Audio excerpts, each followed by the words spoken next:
It's a very touching story. It also shows the love of Allah subhanahu wa ta'ala, the power of Allah subhanahu wa ta'ala. Never ever underestimate the power of Allah.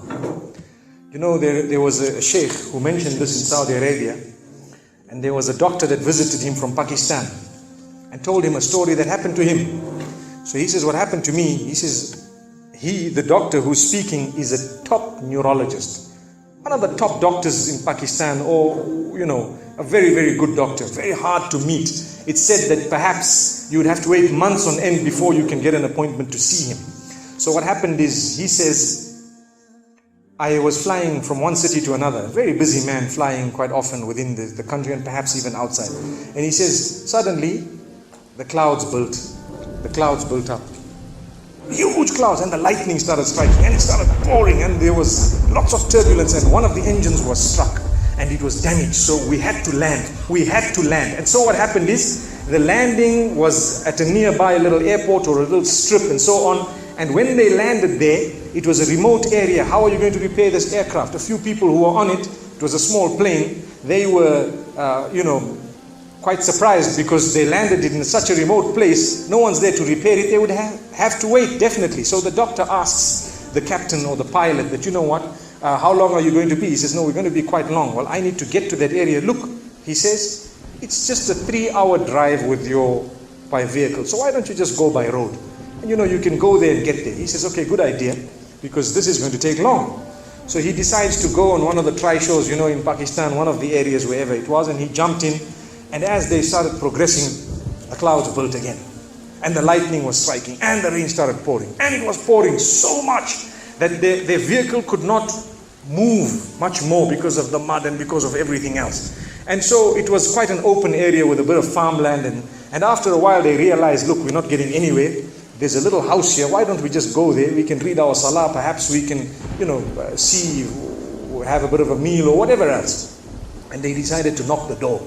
Strange people, strange land, far off, out in the rurals. And so he knocks the door, and he's got his little bag and everything, and he walks in.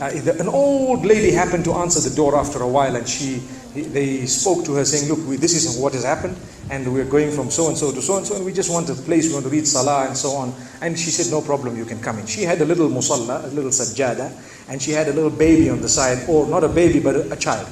And the child, every little while, she's actually checking on the child, and she's sitting on that musalla, making dua and reading her own salah. These people fulfilled their salah, did whatever they had to.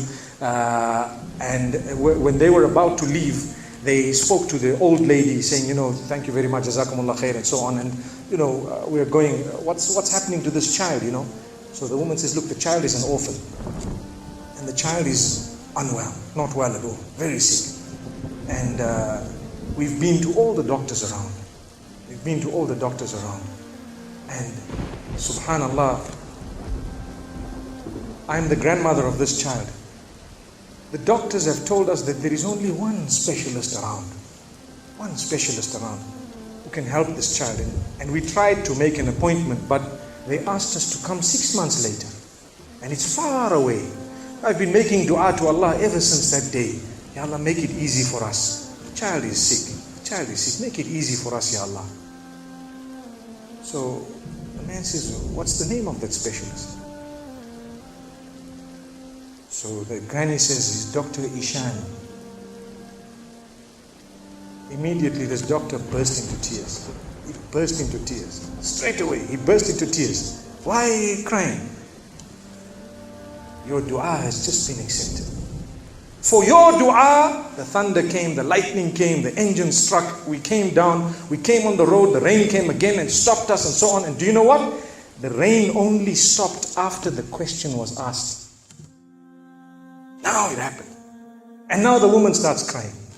Subhanallah. And the doctor himself is telling the story, saying, that was me. It happened to me, he says. And he says, I learned that Allah's armies are beyond limits. Allah uses whatever He wants to get what He wants done. It's over. Where in the wildest of the dreams of this person would they have felt or believed that the top man, whom it is semi-impossible to see without big appointments, would actually be driven all the way to the door, knock the door, come in here, read some salah, and they would have to serve the child here. Amazing. Wallahi, it brings tears to the eyes. But the reason I share it with you, every one of us has needs for Allah subhanahu wa ta'ala. Just keep calling. Just have yaqeen. Have conviction. If it is meant, it will definitely come in your direction. You know, we use the term by hook or crook, but I don't want to use that today. I want to tell you, by the mercy and power of Allah subhanahu wa ta'ala, it will happen. It will come to pass. May Allah subhanahu wa ta'ala bless us. May He open our doors. May He grant us all shifa. And may He make us firm believers that for Him, nothing is impossible. Wa sallallahu wa sallama wa baraka ala nabina Muhammad.